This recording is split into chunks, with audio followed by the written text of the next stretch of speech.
Okay, guys, so now what I want to do is I want to talk to you a little bit about getting your first 100 signups on Substack. Because when you start a brand new newsletter, obviously the big thing is after you wrote a couple of posts is, where can I find some people to read these posts? That's what I want to talk about now in this video is helping you get your first 100 signups on Substack. Let's go ahead and get into it, guys. So the first thing is, you want to tell everyone you know, right? Tell your friends, coworkers, and acquaintances that you've started a newsletter. It's okay to email them from your personal email to let them know. Be sure to include a link for them to subscribe if they choose. Bring it up in conversation, over lunch, and whenever you meet someone new. 2. Link to your publication everywhere you can. Make yourself discoverable to increase the chances that a stranger will stumble upon your work. Add your Substack URL to your email signature, personal website, and bio on Twitter, Instagram, etc. 3. Post on Twitter or Facebook, Instagram, LinkedIn, etc. about starting a newsletter and asking your followers to subscribe. Pin a tweet about it to the top of your Twitter feed. Tell them what it's about and why you think they'd like it. As you publish new posts, keep sharing your excerpts and insights. Here's a couple of little tidbits from other Substack writers. My first 100 subscribers were all friends. I'd send them a note saying, hey, I send an email that I think you'll dig. I'd add them to the list, and pretty quickly after getting a couple of my emails, I'd get a love this response. To this day, the one-by-one approach has been my most successful. Shelby Erickson. I tweet about my Substack at least once a day. Not always direct links to the stack or anything so obvious, but hey, my dad thought the thing I wrote was ridiculous, or wow, you guys really like this issue. And I make sure to tweet a lot about my normal life or politics or my usual beat, so people don't get really sick of me plugging my stuff all the time. Jaya Sundaresh. Surprisingly, LinkedIn was a huge source of subscribers. I didn't realize how many connections I had. Sam Becker. The next thing is be consistent. 1. Pick a regular writing schedule and stick to it. Whether daily, weekly, bi-weekly, monthly, quarterly, or annually, the important part is being consistent. Don't worry if you're not sure what to say yet. Getting into a rhythm will help you find your voice and feel more confident sharing your publication. As new visitors come across your publication, they're more likely to sign up when they see that you're active. 2. Let your personality shine through. The best part about writing for a subscriber audience is that your readers are there to hear how you think, so be yourself. Even if you're writing about a narrow topic, don't be afraid to give it your own personal spin. It will make your writing more memorable and more likely to be shared. 3.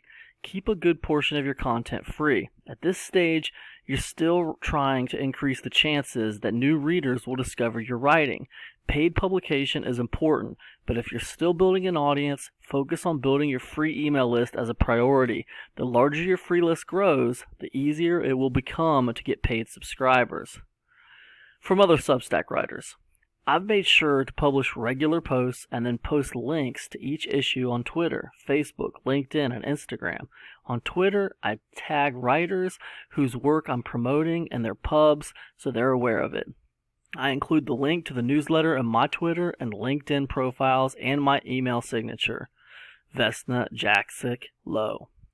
I have a sizable LinkedIn following, about 600,000 in total, and once in a while a celebrity might happen across you and give you a push, but nothing beats the consistency of regularly writing great stuff. Azim Azar.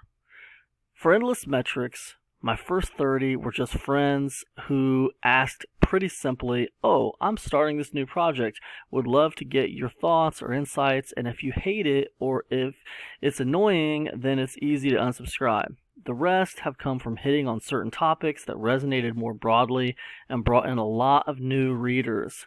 Luke Mackay. Tap into other people's audiences. At this point, you've tapped your immediate network. Just want to make sure I got that.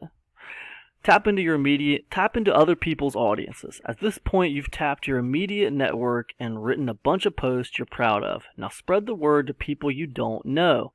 Ask your friends with big audiences to share your newsletter.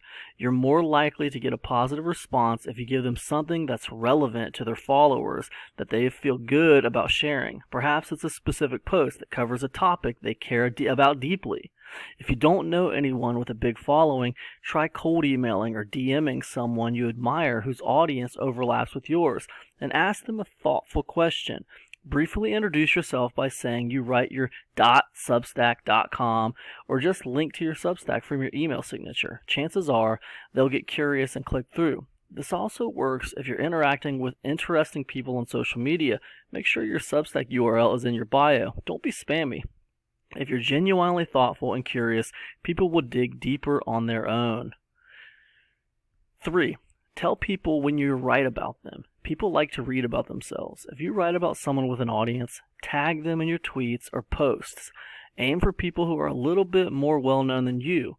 Write something substantive instead of just name-dropping so they're excited to read, share, and respond.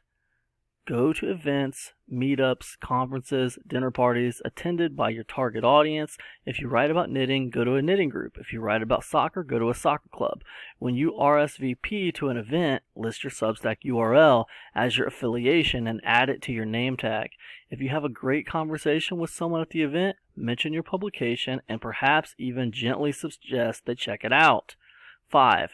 Try to get a few big hits. Write a high-quality content that stands a chance at getting picked up by other websites, people with big audiences, or press outlets that match your target audience. There's no magic formula for doing this, but one big hit can bring you thousands of new readers. From other Substack writers. My third article blew up when the Globe and Mail, Canada's biggest newspaper, featured it. I bugged the personal finance writer of the Globe on Twitter, and it worked. Jacob Jackson. My foreign bodies audience is interested in immigrant policy and mental health, so I reached out to immigration reporters and advocates, plus organizations involved in mental health, stigma reduction. I asked if they would want to be added to the listserv, and instead of asking them to sign up if they showed interest, I manually added their preferred emails. Fiza Pirani. In summary, you guys, it can take time to build your email list, but the value of your list compounds over time. With each new person who subscribes, you increase your chances of those people telling their friends about it and getting that many more readers and signups. Be patient and keep at it. Listen, for more suggestions from other Substack writers, check out the discussion thread on Substack's blog, as well as how Delia Kai of D's Links got her first 2,000 signups. Look, now how do you find these posts? I'm going to show you. You go to substack.com, you go to the blog, then you go to community. And I'm getting ready to show you right now how to do that. So what you want to do is you want to come over here to Substack. We're on our dashboard right now currently. But what I want to do is I want to go to substack.com. Now when I get to substack.com, I can scroll all the way down here to the bottom, and way down here you're going to find a little something called blog right here under company. Go to the blog. This is Substack's blog. It's on.substack.com. It's Substack's personal Substack.